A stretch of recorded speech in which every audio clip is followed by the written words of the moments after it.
என்னடா இப்படி பார்த்துட்டு இருக்கீங்களேன்னு பார்க்குறீங்களா? இத பார்த்து பார்த்து நமக்கு பைத்தியம் பிடிக்காம இருந்தா சரி. அந்த நிலைமையில தான் இந்த Bigg Boss juice factory task போயிட்டு இருக்கு. கத்தி கத்தி கத்தி கத்தி கத்தி காது கொடாயுதுங்க. அந்த மாரி பண்ணி வச்சிருக்கானுங்க. குறிப்பா இப்போ சபரி அந்த ப்ரோமோ பார்த்தீங்களா? பார்வதி அந்த சண்டைகள் வந்தது. இதுல குறிப்பா நம்ம டபுள் சைடு கேமர் புதுசா ஒருத்தர் வந்திருக்காரு போல. கலை. இங்க ஒரு குத்து, இங்க ஒரு குத்துன்ற மாரி தரமா போட்டு குடுத்துட்டு ஒரு வேலைய பார்த்து விட்டான். அதுக்கப்புறம் ஏகப்பட்ட டிபேட். குறிப்பா விக்ரம்லாம் கோவப்பட்டு நீங்க பார்த்திருப்பீங்களா என்ன? விக்ரம்லாம் கோவப்பட்டு பேசுற மாரி பல சம்பவங்கள்லாம் கூட நடந்துச்சு. அதெல்லாம் என்ன ஏதுன்றத டீட்டெயிலா பார்த்துருவோம். வணக்கம் மக்களே. நேஷனல் உட்ஸ்ல இருந்து உங்கள் மணிவண்ணன். சேனலுக்கு புதுசா இருந்தீங்கன்னா சப்ஸ்கிரைப் பண்ணிருங்க. வீடியோ பார்க்குற அனைத்து நபர்களும் மறக்காம லைக் பண்ணிட்டு வீடியோ பாருங்க. பல பேரும் போட மாட்டேங்கிறீங்க. தயவு செய்து லைக்க போட்டுருங்க. கண்டென்ட்டுக்குள்ள போயிடலாம். ஆக்சுவலா என்ன பண்ணிட்டாங்க, சபரி ஒரு 7 பாட்டில் எடுத்துட்டு வந்தார். எடுத்துட்டு வரும்போது பார்வதி என்ன பண்ணிட்டாங்க, அந்த பாட்டில தூக்கி அங்க ரிஜெக்டர்ல போடும்போது ஊத்திட்டு போடும்போதே ஒரு பக்கம் சபரி காண்டாயிட்டாரு. பாட்டில போடாதீங்க வலிக்குதுங்க அப்படின்ற மாதிரி சொன்னாரு. அதுக்கப்புறம் பார்வதியும் அப்படிதான் பண்ணாங்க. ஏங்க ரிஜெக்ட் பண்ற பாட்டில் தாங்க என்னங்க அப்படின்ற மாதிரி சொல்லிட்டு கிட்டத்தட்ட பாட்டில்ல வந்து கொஞ்சம் கிராக் இருக்குன்ற மாதிரி ஒரு பாட்டில ரிஜெக்ட் பண்ணி ஒரே ஒரு பாட்டில் 7 பாட்டில்ல ஒரே ஒரு பாட்டில தான் செலக்ட் பண்ணாங்க. சபரி எதுவுமே பேசாம சைலண்டா போயிட்டார். ஸோ சபரியோட கவுண்ட் முடிஞ்சிருச்சு. அடுத்ததா 2வதா வந்து பாத்தீங்கன்னா ரம்யா அண்ட் கோ டீம் ஒரு பக்கம் அவர் யாருக்கு பிளே பண்றாரோ அவருக்கு எதிராக தான் நான் பிளே பண்ணுவேன்ற மாதிரி ஒரு பாயிண்ட்ல முடிவு எடுத்துட்டாங்க பார்வதி. ஸோ சபரியை செலக்ட் பண்ண மாட்டாங்கன்றது ஆப்வியஸ் டிசிஷன். இப்போ ஸோ இங்க பார்வதியோட ஆட்டம் யாரு? ரம்யா கூட. ரம்யாவை நான் எப்படி செலக்ட் பண்றேன்? ரம்யாவும் காலி பண்ணணுன்றது தான் திவாகரோட எண்ணம். ஸோ ரம்யா பாட்டில் வருது, வந்த உடனே first bottle approved, second ball rejected, third bottle approved அப்படின்ற மாதிரி போயிட்டு இருக்க டைம்ல உடனே வந்து என்ன பண்றாரு, இவர் கேட்கிறாரு விக்ரமோ இவங்க அண்ணா பாட்டில் பார்த்து இது பண்ண இதுக்கெல்லாம் ரிஜெக்ட் பண்ணா ஒத்துக்க முடியாதுண்ணா, இதெல்லாம் நியாயமே கிடையாதுன்ற மாதிரி பேசிட்டு இருக்கும்போது சைக்கிள் கேப்லயே துஷார் பையன் என்ன பண்ணிட்டான், சபரி இது 3 பாட்டில் கிட்டத்தட்ட 7ல 6 ரிஜெக்டட்ல அங்க ரிஜெக்டட் ஏரியால இருந்து 3 பாட்டில் ஆட்டிய போட்டுன்னு போயிட்டான் துஷார். அதை எடுத்துட்டு போயிட்டு ஒரு பாட்டில் சபரி கிட்ட கொடுத்துட்டு 2 பாட்டில் இவங்க யூஸ் பண்ணிக்கிறேன்ற மாதிரி எடுத்துட்டு போயிட்டாங்க. அதுக்கப்புறம் என்ன பண்றாங்க, பாட்டில் டேமேஜுக்கு ஒரு எக்ஸாம்பிள் எடுத்து வைப்போம். பார்வதி என்ன சொல்றாங்க, இது பாட்டில் இப்படி டேமேஜ் ஆயிருக்குன்ற மாதிரி திவாகர் சொல்றாங்க. அதுக்கு ஒரு எக்ஸாம்பிள் பாட்டில் எடுத்து வைப்போம்ன்ற மாதிரி எக்ஸாம்பிள் பாட்டில் எந்த பாட்டில் எடுத்து வைக்கணும்? நீங்க ஒரு சின்ன கிராக் இருக்கிறதுனா அந்த மைனர் கிராக் எதுல இருந்து பாக்குறீங்களோ அந்த மைனர் கிராக்கோட பாட்டில் எடுத்து வைக்கணும். இங்க என்ன பண்ணிட்டாங்க, பார்வதி ரிஜெக்ட் பண்ணாங்க இருக்குல்ல சபரியோட பாட்டில், அந்த பாட்டில் எடுத்து எக்ஸாம்பிள் காட்ட வராங்க பெரிய பாட்டில். அது காட்டி கனி சபரி வா வா வா உன்னை பத்தி பேசுறாங்க வா வா வான்னும் போது சபரி வந்துட்டார். அந்த பெரிய பாட்டில் எடுத்து காட்டும் போது அதுல மேல இருந்து கீழே போட்டா கண்டிப்பா கிராக் விழும். ஸோ தண்ணி ஃபுல் பண்ணி கீழே போடும்போது அடி வாங்க தான் செய்யும். தண்ணி இல்லாம போடும்போது எந்த கிராக்குமே உள்ளாது. ஸோ அவங்க போட்டது வந்து அந்த பாட்டில் ஹெவி டேமேஜா இருக்கு, ஹெவி டேமேஜா இருக்கு. இதை கேட்கிறாரு, இது எப்படி எக்ஸாம்பிளா எடுப்பீங்க, நீங்க போட்டதால தான் இது உடஞ்சிருச்சுன்ற மாதிரி சபரியோட வாதம் என்னன்னா, நீங்க பாட்டில் எடுத்து போட்டிருக்கீங்க, இது ரொம்ப ரொம்ப ஹெவியா டேமேஜ் ஆயிருக்கு, இதெல்லாம் வந்து நீங்க கீழே போட்டதால தான் அந்த அளவுக்கு டேமேஜ் ஆயிடுச்சு அப்படின்ற மாதிரி ஒரு குற்றச்சாட்டு வைக்கிறார். நான் அந்த அளவுக்கு பெருசா டேமேஜ் பண்ணல, நான் எடுத்துட்டு வரும்போது பாட்டில் எல்லாம் கரெக்டா தான் எடுத்துட்டு வந்தேன், நீங்க தான் இப்படி டேமேஜ் பண்ணிட்டீங்கன்னா.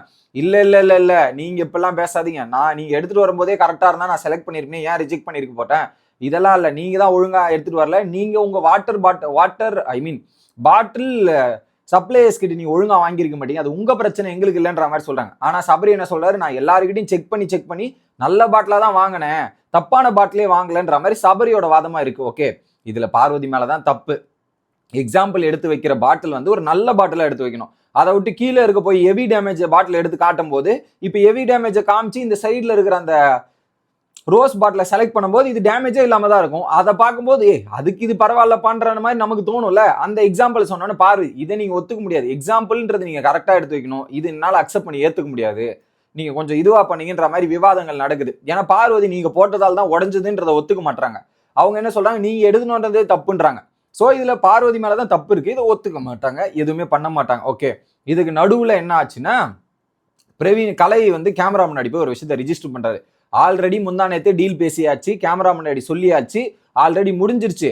இப்ப வந்து அதை அப்ரூவ் பண்ண மாட்டேன்ற மாதிரி ஒரு விஷயத்த பண்ணிருக்காங்க. இது ரொம்ப ரொம்ப அநியாயம், இப்பெல்லாம் பண்ணக்கூடாது, இப்படி பண்றதால பல தொழிலாளிகளுக்கு வந்து நஷ்டப்படுது, இந்த ஜட்ஜ்மெண்டே ரொம்ப தப்பா இருக்கு, அன்ஃபேர் ஜட்ஜ்மெண்ட்றத போட்டு உடைக்கிறாரு.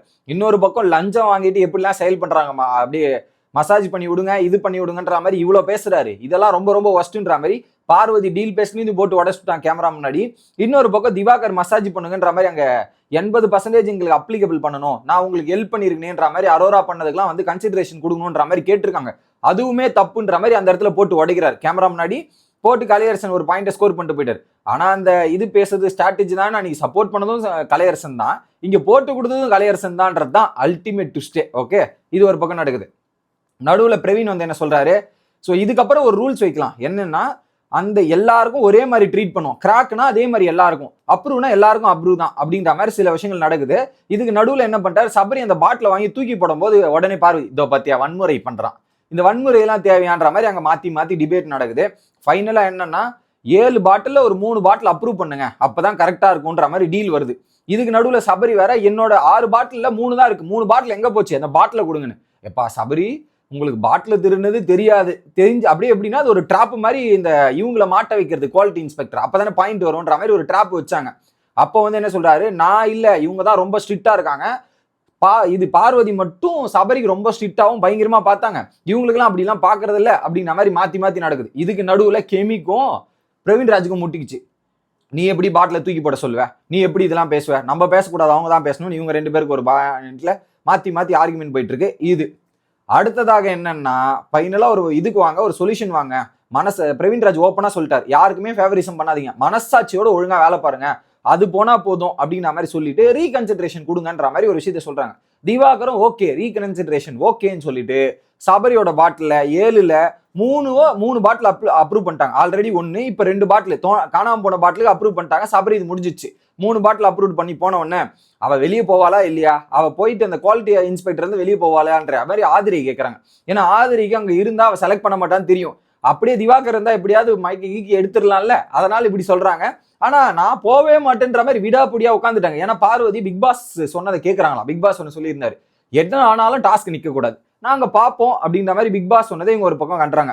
இப்படி ரீகன்சிடரேஷன் பண்ணி முடிச்ச உடனே இன்னொரு பக்கம் விக்ரம் வந்து ஒரு விஷயத்த சொல்றாரு. ஆனா ஒரே ஒரு விஷயம் சொல்றதை மட்டும் கேட்டுங்க. ஸோ நீங்க பாட்டில ரிஜெக்ட் பண்றதுக்கு முன்னாடி ரிஜெக்ஷனுக்கு போகாதீங்க. பாட்டில் அந்த கார்னர்ல வச்சுட்டு செலக்ட் அப்ரூவ் பண்ணதுக்கு அப்புறம் இதெல்லாம் கொஞ்சம் யோசிச்சு திரும்ப ரீகன்சிடரேஷன் பண்ணி ரிஜெக்ட் பண்ணுங்க. உடனே தூக்கி பாட்டில் எல்லாம் போடுறாங்க, டேமேஜ் ஆயிரும்ன்ற மாதிரி சொல்றாரு. உடனே ரீகன்சிடரேஷனா, இது எப்படி பண்ணு, ஆமா நீங்க சபரிக்கு ரீகன்சிடரேஷன் பண்ணீங்கன்னா எல்லாருக்கும் ரீகன்சிடர் தான் பண்ணணுன்ற மாதிரி பார்வதி.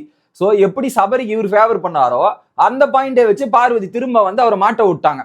ஐயோ இது வேற திரும்ப பண்ணமா, எப்பா இப்படி பண்ணா காலைல வரையும் போகும்பா அப்படின்றாங்க.